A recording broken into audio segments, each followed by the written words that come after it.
కన్యా రాశి. ఈ కన్యా రాశి వారికి జనవరి నెల 2024 సంవత్సరానికి గాను జరిగేటటువంటి మాస రాశి ఫలితాలను ప్రొఫెసర్ డాక్టర్ ముల్లపూడి సత్యనారాయణమూర్తిని నేను మీకు తెలియజేస్తున్నాను.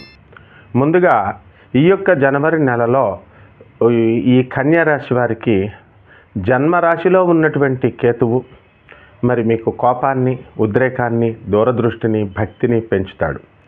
అదేవిధంగా ఈ నెలలో మీరంతా కలిసి తీర్థయాత్రలకి ఎక్కువ వెళ్తారు కుటుంబ మిత్రులతో.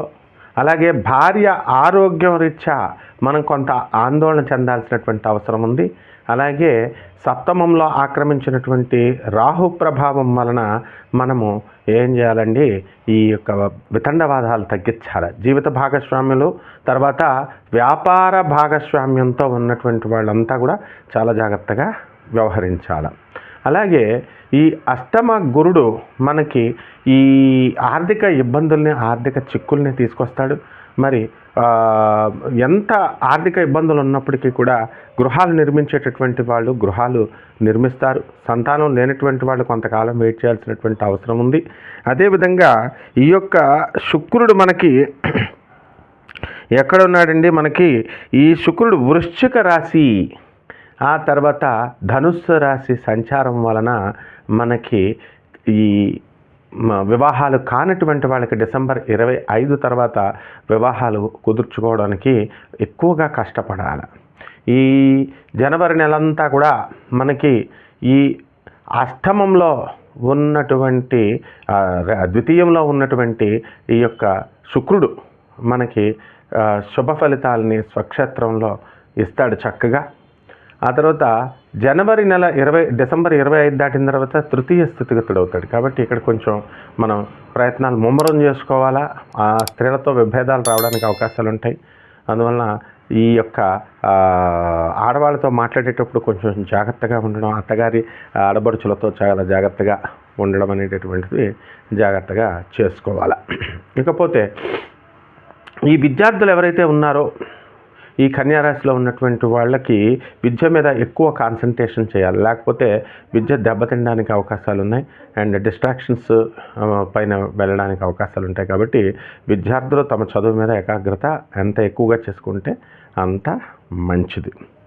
ఇక మనకి కుజుడు దగ్గరికి వచ్చేసరికి మనకి కుజుడు డిసెంబర్ 28 దాటిన తర్వాత కుజుడు ఈ యొక్క ధనుస్సు రాశి ప్రవేశం చేస్తున్నాడు.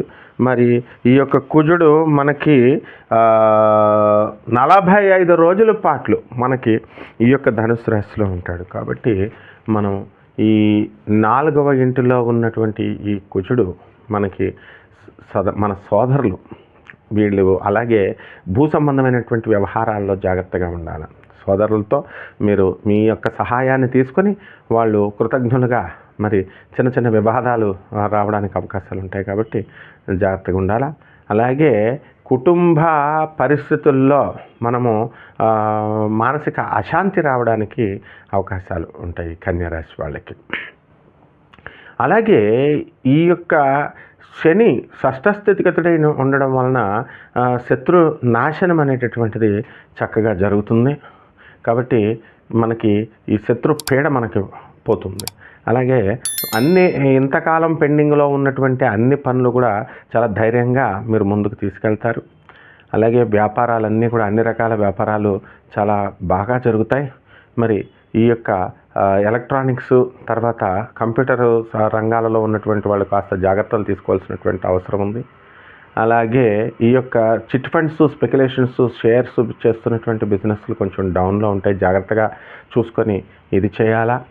అలాగే మిలిటరీ, పోలీస్ డిపార్ట్మెంట్స్లో, సెక్యూరిటీ డిపార్ట్మెంట్స్లో పనిచేస్తున్నటువంటి వాళ్ళకి లీవులు దొరకవన్నమాట. మనం జాగ్రత్తగా చూసుకుంటూ వెళ్ళాలి. ఈ విధంగా మనకి చేపల రొయ్యల చెరువులు చేస్తున్నటువంటి వాళ్ళ లాభాలు తక్కువగా ఉంటాయి. అండ్ రైతులు జాగ్రత్తగా వాళ్ళు వ్యవసాయం చేసుకోవాలా, పెద్ద లాభాలు దొరకవు. అలాగే ఈ యొక్క సొంతంగా ఇళ్ళు, స్థలాలు అనేటటువంటి కొనడానికి ప్రయత్నించినప్పటికీ కూడా రెండవసారి మనకి రావడానికి, కొనడానికి అవకాశాలు అంటే కాస్త ఆర్థిక ఇబ్బందులు ఇవి ఎదురుపాటు అవుతూ ఉంటాయి. రెమెడీస్ ఏంటంటే ఈ రాహుకి రాహు జపం చేయండి, రాహు స్తోత్రాలు చదవండి. రాహుకి కిలోంపావు మినుముల్ని ఆవుపేడ రంగు ఉన్నటువంటి వస్త్రాన్ని పేద బ్రాహ్మణులకి దానం చేయడం ద్వారా మీకు రాహుదోషం పోతుంది. అలాగే ఇంట్లో మీరు బెజవాడ కనకదుర్గమ్మ తల్లి దర్శనం పాదపద్మాలకు మీరు పూజ చేసుకోండి. అలాగే విజయవాడలో కనకదుర్గమ్మ దర్శనం చేసుకోండి. అలాగే ఇంద్రకీలాద్రి పర్వతం చుట్టూ మీరు తిరగండి. అలాగే గురువారం నాడు గాణగాపురం వెళ్ళి దత్తాత్రేయ స్వామి దర్శనం చేసుకోండి. అలాగే గురువుకి మనము గురు జపము చేయండి, గురు స్తోత్రాలు చదవండి. కిలోంపావు శనగల్ని పసుపు రంగు వస్త్రాన్ని పేద బ్రాహ్మణులకి దానం చేయడం ద్వారా గురువారం నాడు ఈ దోషాలు పోతాయి. శుభమస్తు.